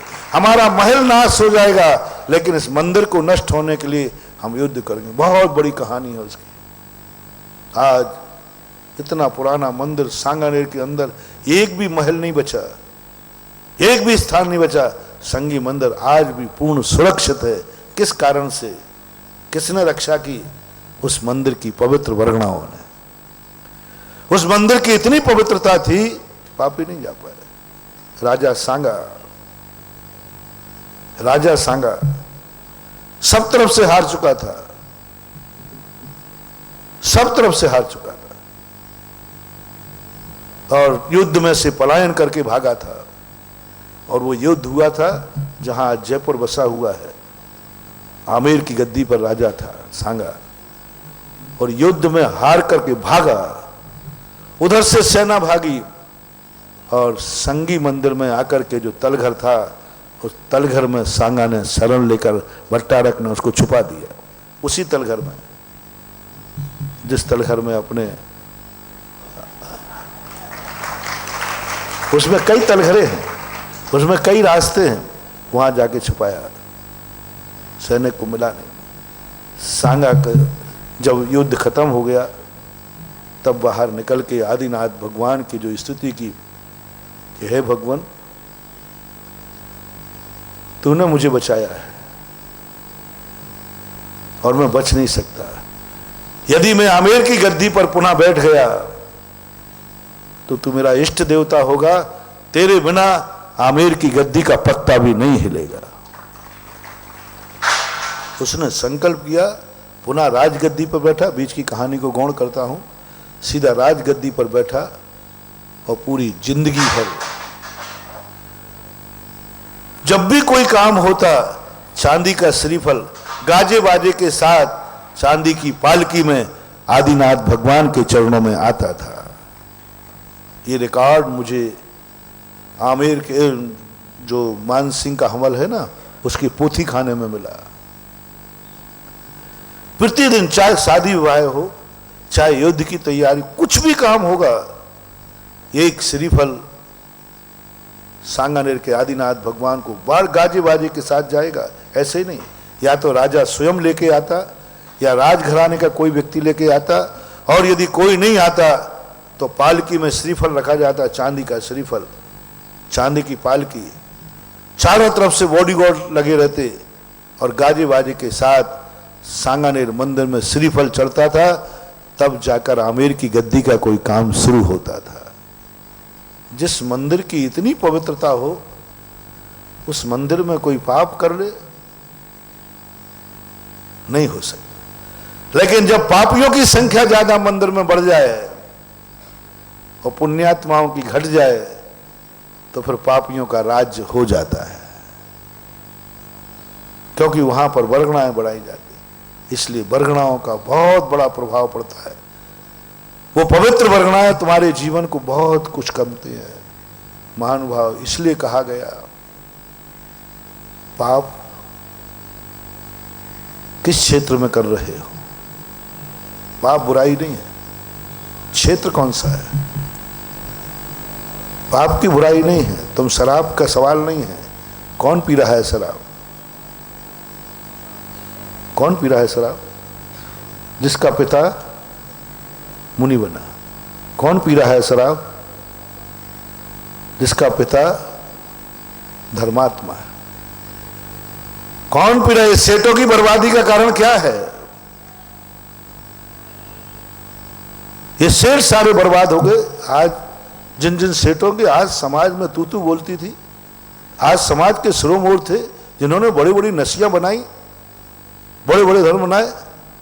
लखपत जी, सेठों को तुम जानते हो? सारे सेठ धराशायी क्यों हुए? कहते मंदिर बनवाए थे इसलिए हुए। अब बोल लो तुम लोगों, एक ही तो बात है। आरोप किस पे लगाना है? भगवान। महाराज जी, वो आप लोगों के जो भक्त होते ना, उनके परिवारों की ऐसी दुर्दशा होती है। और लगाओ आरोप, 90% लोग मंदिर पे आरोप लगाते। देखो उस सेठ ने मंदिर बनाया था, आज उनके वंश में खाने को नहीं है। देखो उन्होंने ये नसिया बनाई थी, खाने को नहीं है। हो भोले प्राणियों, रहस्य समझो। मंदिर से नाश नहीं हुए। तुम्हारे खून में उस व्यक्ति ने पैदा किया था जिसने अपनी जिंदगी की सारी कमाई भगवान को समर्पित की थी। तुम्हारा खून कितना पावन था, किस दानी से बना था, किस पुजारी से बना था। जिन लोगों ने नसिया बनाई, मंदिर बनाया, कितने दानी रहे होंगे। आज अजमेर की सेठ जी की नसिया कैसी है, कैसे बनाई होगी, देख के कल्पना आती है। वो शेखावाटी में है ना, लाडनू सुखा 13 दिन वहां रहा। क्या नसिया, ताजमहल कुछ नहीं है महानुभाव। सुखा ना, ताजमहल कुछ भी नहीं है। ताजमहल तो दुनिया में प्रसिद्ध हो गया। आप लाडनू की नसिया देख के, कितने छत की पट्टियां मार्बल की, छत की पट्टियां मार्बल, क्या वैभव बनाया है। लेकिन सब आज उनके वंश वहां नाम लेने वाला नहीं। आज उनके वंश का एक व्यक्ति वहां नहीं। क्या हो गया इन सेठों को? मैंने भी तुम्हारे पक्ष में लेकर कहा, भगवान शुरू की बात कह रहा हूं, सब कर लूंगा, लेकिन मैं अपने भक्तों से कभी मंदिर नहीं बनवाऊंगा। क्यों? क्या बात है? हमारा झगड़ा कभी छोटे मोटों से मैं नहीं करता हूं। मैं तो झगड़ता हूं तो बड़ों से, छोटों से कभी नहीं झगड़ता मैं। मेरे नेचर में छोटों पर मुझे कभी गुस्सा नहीं आता, क्योंकि छोटों पर गुस्सा करके मैं अपनी इज्जत खराब करूंगा। बताओ यार, सच्चा योद्धा अपने से बलवान को जीतने का भाव करता है कि अपने से कमजोर को? छोटे को जीतना क्या कमजोरी बात है? छोटे पे आंख दिखाना क्या मतलब है? महानुभाव, तुम्हें मेरा चेला बनना हो तो कभी छोटों से, मैंने एक परसों भी कहा था, कभी छोटों पर शासन नहीं करना, कभी छोटों पर हुकूमत न चलाना, कभी छोटों पर दादागिरी मत करना। मैं तो छोटों के सामने बहुत छोटा बन के रहता हूं और बड़ों के सामने अकड़ता हूं। सारी गुस्सा में ना भगवान से कहा, भगवान मैं तो तुम्हारा मंदिर नहीं बनवाऊंगा, क्योंकि मैंने बड़े बड़े सेठों को, जिन जिन ने मंदिर बनाए, आज उनके यहाँ खाने के लाले पड़ रहे हैं, आज उनकी कोई इज्जत नहीं रही है, आज कोई उनको पूछता नहीं है, इसलिए मैं तो नहीं बनाऊंगा। भगवान ने कहा कि कमाऊ बेटे के और ये भाव आ जाएगा तो धर्म का दिवालिया निकल जाएगा। तो भगवान ने फिर मुझे मनाया, बेटा सुन, कमाऊ बेटे को कौन नहीं मनवाएगा? अरे सबको मालूम है, बोलो भैया, कमाऊ हूं कि नहीं धर्म के नाम पर। अब राजस्थानी बता दो कि राजस्थान में, मैं अन्य साथियों की नहीं कहता हूं, 20 साल के अंदर बोलो मैंने कितनी कमाई की है? तो देखो, तुम भी अपने कमाऊ बेटे को, कमाऊ बेटा थोड़ा गुस्सा भी है तो कहते कोई बात नहीं। वो कहते ना दुधारू गाय की, कमाऊ बेटा कैसा भी हो, नहीं बेटा है। तो मैं बड़ी उद्दंड हूं, लेकिन भगवान जानते हैं कि है तो बेटा कमाऊ, तो बेटा क्या बात है? फिर की सीधी सीधी बात है, जिन जिन ने मंदिर बनाए वे सब धराशायी हो गए। अच्छा, मंदिर बना इसलिए धराशायी, सीधी सी बात है, सभी कह रही, सारी दुनिया कह रही। तो भगवान ने अपनी पूरी वजह, बेटा ये बता, मंदिर जिनके पूर्वजों ने बनाए थे वे कैसे रहे होंगे? धर्मात्मा। तो उनकी संतानों को जन्म दिया तो उसमें खून धर्मात्मा का आया था कि पापी का? और अब उनके बेटे क्या कर रहे हैं? जिनके सेठ के घरों में मंदिर है और आज उनके बच्चे उस मंदिर का दर्शन नहीं करते, दर्शन नहीं करते। उस गृह चैत्यालय का अभिषेक करने पड़ोसी के लोग जाते हैं और सेठ के लड़के उसकी पूजा पाठ नहीं करते, अभिषेक नहीं करते, दर्शन ही नहीं करते। जिस हवेली में चैत्यालय है उस हवेली में रहने वाला ही अभिषेक पूजन नहीं करता, पड़ोसी करता है। बोल, ये कितना बड़ा गलत हो रहा है। जिनके पूर्वजों ने घर में मंदिर बनाया, नसिया बनाई, आज उन्हीं का व्यक्ति, परिवार का व्यक्ति उस नसिया में दर्शन अभिषेक करने नहीं आता। बोलो कैसे थे इनकी पवित्र आत्माएं जिन्होंने नसिया बनाई, और आज उन्हीं का खून, उन्हीं का वंशज उस नसिया में अभिषेक नहीं करता, पूजा नहीं करता, दर्शन नहीं करता, दूसरे लोग दर्शन पूजन कर रहे हैं। बोलो, जिस दुकान में स्वयं का बेटा ना बैठे और पड़ोसी चलाए, वो दुकान कितनी दिन चलेगी? जो दुकान तुमने अपने बेटे के लिए की, वो बेटा तो आता ही नहीं है, कौन चला रहा है? पड़ोसी थोड़ी विश्वसनीय है। ध्यान रखना भैया, पड़ोसी कितनी विश्वसनीय हो, वो दुकान ज्यादा दिन तक टिकने वाली नहीं है। और मुनीम कितना भी विश्वसनीय हो, यदि मुनीम के हाथ में सबको सौंप दिया तो दिवालिया हुए बिना नहीं रहोगे। कितनी बड़ी दुकान पिता छोड़ गया हो। आज ये पूर्वजों के बनाए हुए मंदिर, उनके वंशजों को जाके देखो, उनके परिवार के खून को देखो, वहां दर्शन करने तक नहीं जाते। अपने पूर्वजों का बनाई हुई नसिया है, उसमें स्वयं ही अभिषेक पूजन नहीं कर रहा है, अड़ोसी पड़ोसी के लोग कर रहे हैं। अड़ोसी पड़ोसी तो बोलो, दिवालिया होंगे कि नहीं होंगे? बोलो, ये उसी मंदिर में उसी वंश के लोग शराब पी रहे हैं, जुआ खेल रहे हैं, दुनिया भर के अत्याचार कर रहे हैं। ये वही वंश है, वही खून है इसमें, और इन छोकरों को देखो क्या कर रहे हैं। तो मुझे दोष दे रहा है। और दूसरी बात देखो, ये स्वयं करते नहीं, अभिषेक नहीं करते, पूजन नहीं करते, और बाप दादों ने इतना धन छोड़ गए कि उन्होंने नसिया बना दी, मंदिर बना दिया, और बेटा स्वयं मंदिर की वेदी भी नहीं बना पाए, मंदिर भी नहीं बना पाए, और हुकूमत ये मंदिर को अपना मलकियत बना के रखे हैं। कान खोल के सुन लो, जिसने मंदिर बनाया है, यदि तीसरी पीढ़ी तक उस मंदिर की मलकियत उसके पास है, उसके वंश का नाश हुए बिना नहीं रहेगा। ये पत्थर की लकीर है। सूरज के प्रकाश पर जिसने अधिकार किया, और मंदिरों को कभी भी कितने बड़ा मंदिर बना देना, अपने कब्जे में मत रखना, हो सके तो उसके ट्रस्टी भी मत बनना। और यदि पवित्रता चाहिए, हमने मंदिर बनाया, समाज को सौंप दीजिए।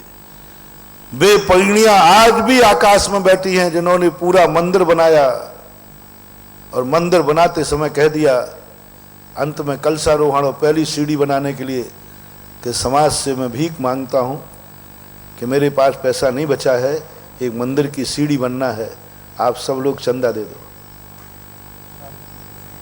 सब लोग चंदा दे दो। लोग कहते सेठ जी आपके पास सीढ़ी बनाने को पैसा नहीं है, आपका भी कोई धंधा? बोले भैया ये तो अंदर की बात है, हमारे पास नहीं है। सबसे चंदा ले लिया, सीढ़ी स्वयं चंदे से बनाई और कलशारोहण चंदे से किया। और पंचकर्णा के बाद जब कमेटी ने सम्मान की बात करी कि हमारे सेठ जी ने मंदिर बनाया, बोले पागल हो गए, पहली सीढ़ी समाज की, आखिरी कलशा समाज का, मेरा क्या है? First impression last impression. मेरा पागल हो गए क्या? पहली सीढ़ी किसने बनाई और आखिरी कलशा किसने किया? मेरा मंदिर कह रहे आप। आज 7 पीढ़ी के बाद भी वो पीढ़ियां हरी भरी हैं जिनके नाम से पूर्वज मंदिर करके नहीं गए। बेटा मंदिर का ट्रस्टी मत बनना, क्योंकि ये मंदिर अपन ने बनाया है और इसका एक प्रमाण किंवदंती है, एक किंवदंती है। जब गोमटेश बाहुबली की मूर्ति बनी तो चामुंड राय ने बड़ा अहंकार आया कि ऐसी मूर्ति मैंने बनाई है, मेरी मूर्ति, पहला कलश कौन करेगा? बोला स्वाभाविक है, मैं पहला कलश करूंगा। और बड़े गर्व के साथ सीढ़ियां चढ़ते जा रहे हैं और बड़ा कलश ढाला। बाहुबली कहते हैं कि तूने मूर्ति क्या बनाई, तू तो मेरा बाप बन गया। बताते कि अभिषेक का जल नाभि से नीचे नहीं आया, तरस गए, तड़प गए, पानी नहीं आया, गंधोदक नहीं आया। नेमिचंद महाराज कहते बात क्या है? और एक छोटा सा मिट्टी के बर्तन में कलश का जल आया और वो ढाला गया तो इतना गंधोदक आ गया कि सारे लोगों को गंधोदक। इसलिए चिंता मत करना। मुझे भगवान से झगड़ा करने का मुझे एक फायदा मिला, उन्होंने सही रास्ता दिखा दिया। बेटा मंदिर ने बर्बाद नहीं किया है, उसके अहंकार ने बर्बाद किया है। मंदिर ने बर्बाद नहीं किया है, वो मंदिर का मालिक बन गया। ये मंदिर का मालिक मैं, ये मेरे पूर्वजों की है, पूर्वजों की है, स्वयं का कुछ नहीं है, स्वयं का कुछ नहीं। आप लोगों से मेरा कहना है, मंदिर इसलिए बनाए जाते, पूर्वजों के नाम इसलिए लिखे जाते हैं जिससे आगे आने वाली पीढ़ी, जैसे आप लोग कोई धंधा करते हैं तो क्या करते हैं, मेरे पूर्वज कितना कमाते थे उससे ज़्यादा मैं कमाऊंगा। तो मंदिरों पर नाम इसलिए लिखे जाते थे कि हमारी संतान आके पढ़ेगी कि मेरे पिता ने जब नसिया बनाई थी तो मैं उनका पोता हूं, मैं भी इतनी बड़ी नसिया बना करके मरूंगा। नाम इसलिए नहीं लिखाए जाते थे मान के लिए, जिससे उनके आने वाला, मेरे पिताजी ने वेदी बनवाई थी, वेदी बनवाई थी, मैं भी उन्हीं का ओरिजिनल बेटा हूं, मैं भी उन्हीं का ओरिजिनल पोता हूं, मैं भी अपनी जिंदगी में एक मंदिर का दान दूंगा। मेरे पूर्वजों ने धर्मशाला बनवाई थी, मैं भी एक कमा के दान दूंगा। इसलिए कहे नाम लिखे जाते थे, इसलिए नहीं कि जाके तुम उसके मालिक बन जाओ। 1 रुपया तुम स्वयं दान में नहीं लगाओ। जितने जितने सेठ लोग हैं अपनी कमाई का 1 रुपया भी दान में नहीं दे रहे हैं, और जिनके पूर्वजों ने अपनी कमाई की सारी जायदाद उसी में लगा दी, आज दान दे रहे हैं। दान कहां, बल्कि पूर्वजों की बनाई हुई थाती को डकार जाए तो भी कोई बड़ी बात नहीं। अपनी कमाई का 1 रुपया प्राय मैंने देख लिया, 90% सेठों को देखा, अपनी ओरिजिनल कमाई में से उनके वंशज दान नहीं दे रहे। उसी ट्रस्ट में से जो आए हो उसी में ट्रस्ट में से ट्रस्ट को लगा दें, वो बात अलग है, अपनी कमाई में से। और उनको शिक्षा क्या लेना चाहिए कि हमारे पूर्वजों ने अपनी ओरिजिनल कमाई में से इतना बड़ा मंदिर बना दिया, इतनी बड़ी नसिया बना दी, तो मैं भी अपनी कमाई में से इतना अंश दान में दूंगा और दान देकर के मरूंगा, क्योंकि मैं उनका ओरिजिनल वंशज हूं। आज वो दान देने के उनके भाव नहीं आते और मालिक बन गए पूर्वजों की संपत्ति का, पूर्वजों के मंदिरों का, पूर्वजों की नसियों के मालिक बन गए। ये सबसे ज्यादा बना। और मालिक बनने के बाद भी उस नसिया का ना दर्शन करते हैं, ना अभिषेक करते हैं, ना पूजन करते हैं, और बाकी के आचरण तो आप लोगों को हमसे ज्यादा मालूम है। अब बोलो, धर्म ने विनाश किया कि धर्म के खून का तुमने अपमान किया? बोलो, मंदिर बनाने से वंश नाश हुआ है कि मंदिर की मलकियत से नाश हुआ है?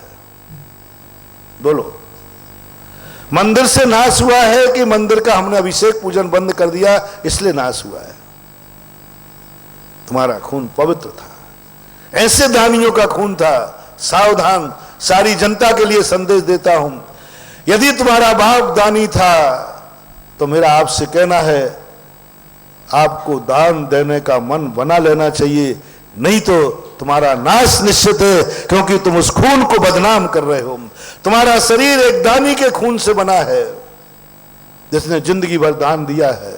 यदि दानी के खून से बना है और यदि तुम दान नहीं दोगे, ये खून, तुम्हारा खुद का खून, तुम्हारे खुद के लिए रोड पर ला देगा, बर्बाद कर देगा। किसके खून से बना है तेरा खून? सवाल ये नहीं है कि तुम कैसे हो, सवाल ये है कि जिस खून से तेरा शरीर बना है वो खून कैसा था? वो पिताजी कैसे थे? वो दादाजी कैसे थे?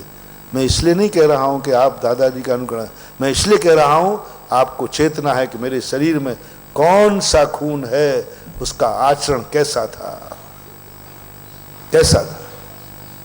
इसलिए आजकल मैं अपने भक्तों को कभी भी, कोई भी भक्त मंदिर बनाते हैं, खूब मंदिर बनाते, एक स्थान पर मंदिर बना, पूरा मंदिर बना, पंचकल्याणक भी पूरा उसी ने अपने खर्चे से किया। अभी की घटना है, 10-12 साल पहले पूरा मंदिर उसने पढ़ो। अब समाज ने मूर्ति बैठाने की बात आई, विराजमान मूर्ति भी वही लाया, दिल से पैसा कर। विराजमान की बारी आई तो समाज कहती है, महाराज जी हमारे सेठ जी मूर्ति विराजमान करेंगे। मंदिर भी इन्होंने बनाया, पंचकल्याणक में व्यय सब इन्होंने किया और आय समाज को दे दी। मंदिर का व्यय उन्होंने किया, पंचकल्याणक का व्यय उन्होंने किया, और पंचकल्याणक की जो आय हुई वो व्यय में नहीं काटी है। नहीं, व्यय तो सब मेरा, आय समाज जाने, समाज का काम जाने। मैंने कहा अच्छा, पंचकल्याणक इसी में? नहीं नहीं महाराज, 1 रुपया भी नहीं, सब आय हमारे पास है, व्यय इनके पास है, महाराज वही करेंगे। वो सेठ जी मेरे भक्त थे। मैंने कहा भैया सेठ जी, समाज की बात मानना है कि मेरी? बोले गुरुदेव आपकी। मैंने कहा अपन को मूर्ति नहीं बैठाना, विराजमान करते ना प्रतिष्ठा के बाद, नहीं विराजमान करना। बोले लगाओ। बोले महाराज जी, कमेटी मेरे सामने पैर पकड़ ले, महाराज जी बोली 2-5 लाख की जाएगी। जिस सेठ ने इतना दान दे दिया, जिस सेठ ने इतना दान दे दिया, क्या करेंगे 2-5 लाख का? सेठ जी विराजमान। मैंने कहा नहीं, सेठ जी मेरी बात मानेंगे तो नहीं विराजमान करें। अब मेरे जिद्दी जैसे साधु के सामने किसकी चलेगी? मैंने कहा नहीं, बहुत रो, समाज वाले रो पड़े। एक ने तो यही कह दिया, महाराज जी को ऐसी जिद नहीं करना चाहिए, ये काम समाज का है। मैंने कहा मैं समाज से जिद नहीं कर रहा हूं, मैं तो अपने भक्त से कह रहा हूं। तुम्हारी हिम्मत हो तो बैठा लवा लो इससे। तुम्हारा भक्त है कि मेरा भक्त है, देख लेंगे। मैं समाज को थोड़ी मना कर रहा हूं, समाज तो उनसे बैठा लो। मैं तो भक्त से मेरे से पूछा कि महाराज जी मैं बैठा लूं, मैंने कह दिया नहीं बैठा लेना। अब मैं क्या करूं? वो मेरे को मानता, यदि भक्त की हिम्मत हो तो बैठा दे, मैं कोई कोर्ट केस थोड़ी करूंगा। मैंने जाओ सेठ जी, समाज कह रही है कि आप मूर्ति विराजमान करोगे, तो मेरे चेले कोई कच्चे तो होते नहीं। वो कहते समाज कह रही थी, कह रही आपका क्या कहना है? मैंने कि मेरा कहना तो है कि नहीं बैठालना। तो बोले महाराज आपकी मानूंगा। मैंने समाज कह रहे थे, बोले समाज से क्या लेना देना मुझे, मैंने आपके आशीर्वाद से मंदिर बनाया, आपके आशीर्वाद से पंचगणा किया, आपके सानिध्य में पंचगणा किया, तो आपके आशीर्वाद से मूर्ति बैठा लूंगा। मैंने कहा मेरी भाव तो नहीं है। तो बैठ गया। अब अध्यक्ष जी कहते हैं लगाओ भैया बोली, लगाओ लगाओ भैया, देखो क्या करें महाराज जो को थोड़ी कौन समझाए इनको। हाँ ध्यान रखना, साधु को समझाने की चेष्टा भी मत करना, साधु को समझने की चेष्टा करना। क्या करना? समझने की चेष्टा करना। बोली शुरू हुई, बोली बड़ी, अब कोई बढ़ाने को तैयार नहीं, क्योंकि फिर भी बढ़ाई लोगों ने। मैंने सेठ जी से कहा बोली अपन को छोड़ना नहीं है, बोली अपन को छोड़ना नहीं है। कमेटी को नहीं बताया, नहीं तो कमेटी गलती नकली बोली लगा रहे। तुम लोग बहुत कलाकार हो, तुम्हें पता चल जाए कि ये बोली लेगा आज किसी में, तो कई बार तुम लोग नकली बोली बढ़ा देते हो। मैंने बोला कि ठीक बढ़ा। वो लाकर के 3-3.5 लाख की बोली छूटी। बोले महाराज जी कमेटी वाले क्या हो गया 3-3.5 लाख? मैंने कि मैं इनकी 7 पीढ़ियों को बचा लिया मैंने। अब जो बोली अभिषेक तो वहीं गया ना महाराज, अभिषेक तो वही कर रहे हैं ना। बोले नहीं, पहले अभिषेक कर रहा था मंदिर का मालिक, और अब अभिषेक कर रहा है जैन श्रावक, क्योंकि वो बोली की कतार में खड़ा हो गया। अब वो जनरल श्रावक हो गया। बोलो अब मालिक बन के कर रहा है कि बोली लेकर? अब वो श्रावक है, वो श्रावक है। महानुभाव, अपनी बेदी बनाना, अपनी मूर्ति बैठालना, कभी मालिक बनकर अधिकार मत जताना। तुम लोग अधिकार जताते हो, मेरी मूर्ति लाए, मैंने मंदिर बना, विराजमान मैं करूंगा। कभी गलती मत करना महानुभाव, कभी गलती मत करना। विराजमान करना है तो हम नए श्रावक बन के करेंगे, लेकिन मालिक बन के नहीं करेंगे। मैं मूर्ति लाया था तो विराजमान मैं करूंगा, ये गलती आप मत करना, मत करना, मत करना। यदि अपने वंश को बर्बाद करना है तो करना, जरूर करना। नए श्रावक बन जाना, नए श्रावक बन के करना, मालिक बन के नहीं करना। इसलिए जब भी कोई मूर्ति लाता है, मैं तुरंत कहते हूं मूर्ति का त्याग करो। गर्भ कल्याणक के पहले मालिक से कहता हूं त्याग कर दो, ये मूर्ति मेरी नहीं, मेरा कोई अधिकार नहीं, ये मंदिर मेरा नहीं, मेरा कोई अधिकार नहीं। पंचगणक के पहले अपनी मलकियत रखो, पंचगणक के बाद तुम उनके मालिक नहीं हो, वो तुम्हारा मालिक है। क्या कहा भाई? पंचगणक के बाद तुम मंदिर के मालिक नहीं हो, मंदिर तुम्हारा मालिक है। पंचगणक के बाद तुम मूर्ति के मालिक नहीं हो, भगवान तुम्हारे मालिक हो, तुम तो सेवक हो। और समाज से कह देना मंदिर मैंने बनाया, पंचगणा मैंने कराया, अब मेरा कोई अधिकार नहीं। यदि समाज की अनुमति हो तो हमारा परिवार इस मंदिर में अभिषेक पूजन कर सकता है क्या? अपने बनाए हुए मंदिर में,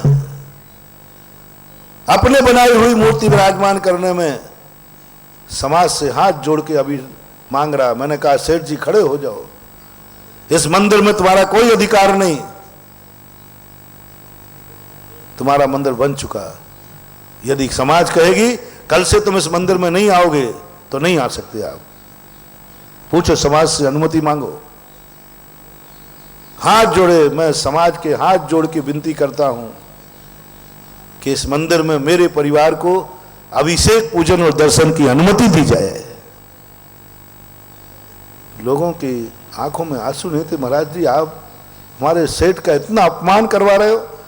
आज पंचकर्मा की स्थापना के दिन तो सारी समाज इनके हाथ जोड़ती, सारी समाज इनके सामने हाथ जोड़ के खड़ी होती तो कम थी, और आप समाज के लिए सामने सेठ जी से हाथ जुड़वा रहे हो। मैंने कि इसी का नाम सुधा सागर है। सारे दुनिया के पुराण जहां खत्म हो जाते हैं, और समाज ने कहा हम आपको नहीं, अनुमति दीजिए इनको। महाराज इनको कौन अनुमति देवे, ये तो हमारे नगर के मालिक हैं। मैंने कि नहीं, मंदिर के तो सेवक हो, जैसे वो सेवक हैं ऐसे तुम सेवक हो, बराबर हो, अनुमति दीजिए। समाज ने अनुमति दी कि आप इस मंदिर में अभिषेक पूजन कर सकते हो। फिर किया। गारंटी मैं लेता हूं, जब तक ये परंपरा उस वंश में चलती रहेगी उस वंश का बाल बांका नहीं हो सकता, ये गारंटी मेरी है। लेकिन सब मालिक बन गए। सवाल बंधु मंदिर का नहीं है, सवाल उस मंदिर, तुम्हारे पूर्वजों का मंदिर, और तुम खुद अभिषेक पूजन नहीं कर रहे हो, तुम उसके मालिक बने हो। तुम अपनी कमाई का, जिनके पूर्वजों ने इतना दान दिया हो और आज उनके बच्चे दान नहीं दे रहे हो, बर्बाद होंगे, वो बर्बाद होंगे, पक्का मानना। पूर्वज दानी नहीं थे, तुम दान नहीं दोगे तो वो बर्बाद नहीं होगा। सुन रहे हो कंजूस खोपड़ियों, यदि तेरा बाप कंजूस था तो तुझे ज्यादा दोष नहीं लगेगा, मत देना दान, ज्यादा दुर्गति नहीं होगी। क्योंकि बाप कंजूस था तो बेटा, बाप वही लग रहा है, बाप पापी था तो बेटा पापी। यदि बाप पापी था और बेटा पाप करता है तो बेटे को उतना ज्यादा पाप का बंध नहीं होता। क्यों नहीं होता बोलो, सीधा सिद्धांत। उसको संस्कार क्या मिले, पाप।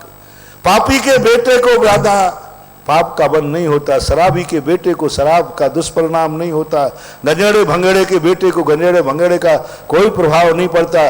कंजूस बाप के बेटे को यदि कंजूस बेटा है तो ज्यादा पाप का बंध नहीं होता। अब उन बेटों के लिए आज का उपदेश है जिनके बाप दानी थे, दान दिए, मंदिर बनाए, बहुत बड़े बड़े दान दिए थे, और यदि वो अपनी कमाई का दान नहीं दे रहे हैं, जाओ इनको दर दर की ठोकरें खाने से कोई नहीं बचा सकता। दुनिया की ताकत, ये फरमान जारी है, कोई नहीं बचा सकेगा। क्योंकि वो खून किसका है बोलो, दानी का है। और बेटा विपरीत कार्य कर रहा है कि नहीं, तो तुम्हारा खून तुम्हें बर्बाद करेगा, क्योंकि खून दानी का है। तुम्हारे वेद पिताजी रात में नहीं खाते थे और तुम खा रहे हो, जाओ बर्बाद हो जाओगे, क्योंकि तुम्हारी खून उस बाप का है जिस बाप ने कभी रात में पानी नहीं पिया, और तुम रात में भोजन कर रहे हो, बर्बाद हो जाओगे। उस गुटके शराबी के लिए आज उपदेश दे रहा हूं जिसके बाप ने कभी सुपारी भी नहीं खाई और वो गुटखा खा रहा है, सड़ सड़ के मरेगा, कैंसर होगा, पक्का है, कोई ताकत नहीं रोक सकती। क्योंकि हेतु बताना, आज बड़ा विचित्र हेतु बना है। गुटखा खा रहा है इसलिए कैंसर नहीं, गुटखा खा रहा है इसलिए कैंसर नहीं, उसका बाप सुपारी भी नहीं खाता तो बेटा शराब पी रहा है इसलिए मरेगा। जिन जिन बेटों को अपनी जिंदगी ठीक करना है, पहले बाप को बिगाड़ो, और फिर कोई तुमसे पूछे बेटा शराब क्यों पूछे हो, बोले महाराज जी सुनिए, बाप का अनुकरण करना चाहिए ओरिजिनल बेटे को कि नहीं। तो मैं कहता हूं करना चाहिए। तो बस बाप पीता था तो मैं पी रहा हूं, बाप खाता था तो मैं खा रहा हूं, बाप ये करता था तो मैं दे रहा हूं, बाप गाली देता था इसलिए मैं दे रहा हूं। उतना पाप नहीं है। शेर का बच्चा यदि खून पीता है तो क्यों पी रहा भैया बोलो, उसको पाप बंद कम है, क्योंकि उसका माता पिता संस्कार मिल गए, क्या करें। लेकिन तुम तो जैन हो ना।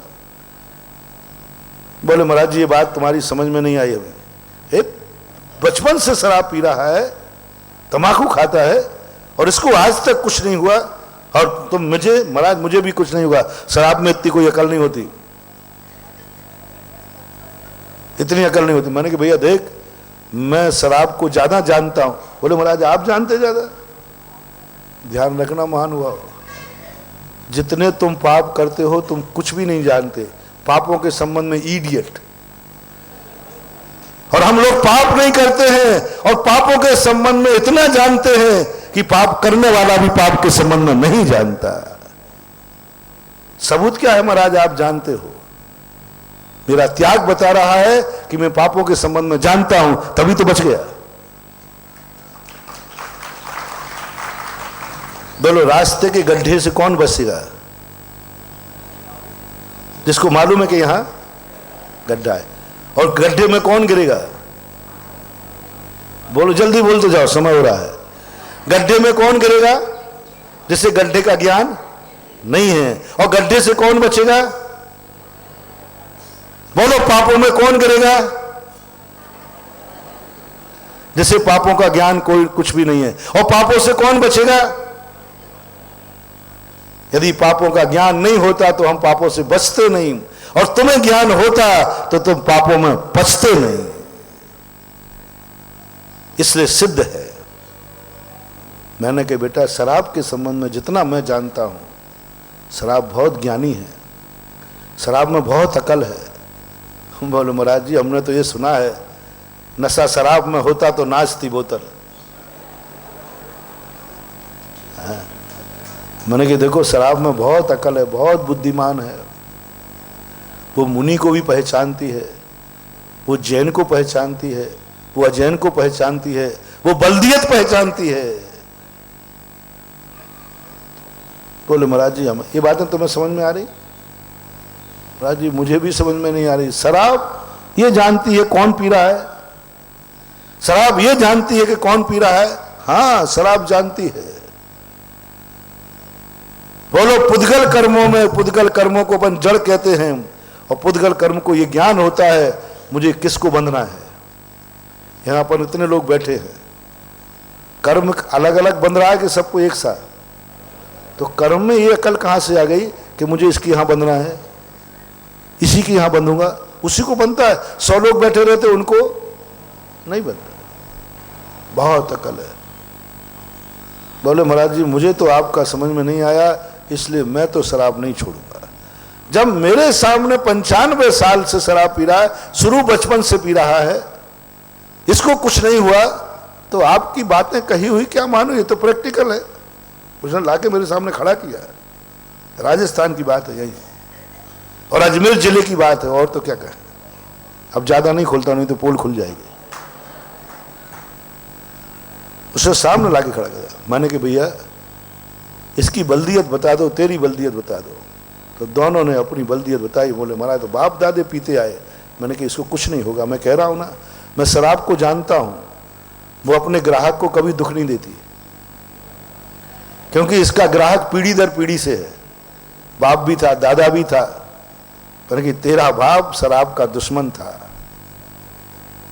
तेरा बाप शराब का दुश्मन था, ये तेरे से बदला लेगी, तेरे से बदला। 35 साल की उम्र में, 35 साल की उम्र में शराब पीते पीते लुढ़क गया। छोटे बच्चे अनाथ हो गए, पत्नी विधवा हो गई। लोग कहते हैं वो 95 साल का जिंदा था, मर गया। उसने आगे कहा, महाराज जी, आप कह रहे हो कि वो शराब से मर गया? मैं बैठा हूं, शराब से मरता तो मैं मर जाता। वो आया मेरे पास, बोले महाराज, मेरा दोस्त मर गया, और आपने कहा है कि वो शराब से मर गया। मैंने कहा बोलो, काहे से मरा? बोले शराब से मरा। पीते पीते शराब इतनी पी ली कि पीते पीते लुढ़क गया। मैंने डॉक्टर ने क्या दिया? बोले शराब से मरा है। पूरा उसका पेट छलनी हो गया, गल गया, ब्लडेशन हो गया। डॉक्टर की रिपोर्ट बोले सही है, आपकी रिपोर्ट सही है, परिवार की रिपोर्ट सही है, शराब से मरा। बस मैं आपसे ये पूछने आया हूं कि शराब से मरा है तो मैं 50 सालों से शराब पी रहा हूं, मैं क्यों नहीं मरा? मेरा अभी आज जाकर के चेक करा लीजिए, मेरे शरीर के सारे पार्ट अच्छे हैं। आप चेक करा लीजिए डॉक्टर से। मैं इतने, वो क्या शराब पीता है, मैं जितनी शराब पीता था। मेरी किडनी अच्छी, मेरा लीवर अच्छा, मेरे सब कुछ अच्छे, मेरा कुछ भी नहीं सड़ा।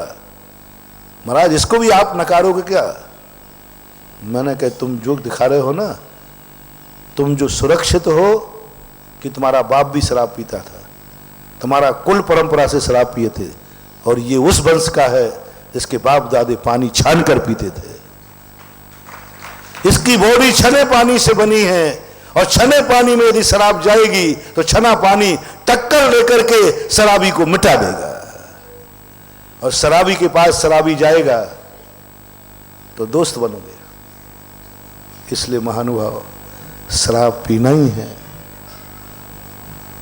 छूट दे दूं? शराब पीना ही है तो भगवान से एक प्रार्थना करो कि हे भगवान मुझे जैन कुल में जन्म मत देना, मैं उस कुल में जाऊं जब मेरा बाप जन्म देवे तो शराब की बोतल पी करके देवे, फिर जाओ तो जो मर्जी पड़े सो करना, क्योंकि उस शराबी के जीन। लेकिन जैनी के लिए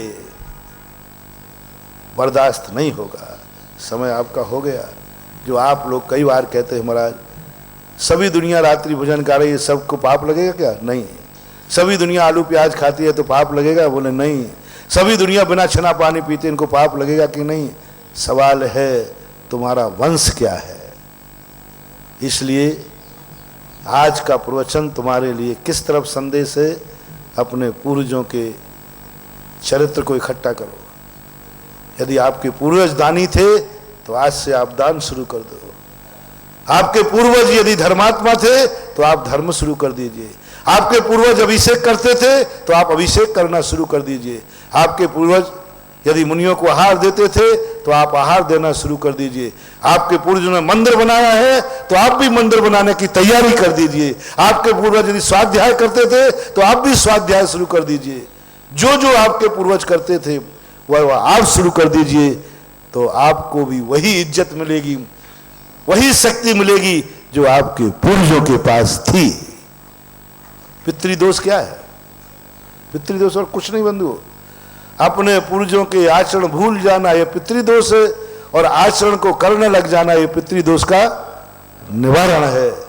इसलिए आज बहुत मार्मिक बात आपके सामने आई, और जो बात अपनी चल रही है 3 दिन से कि द्वेषी व्यक्ति उतने खतरनाक नहीं है, पापी बाप उतना खतरनाक नहीं है तुम्हारे लिए।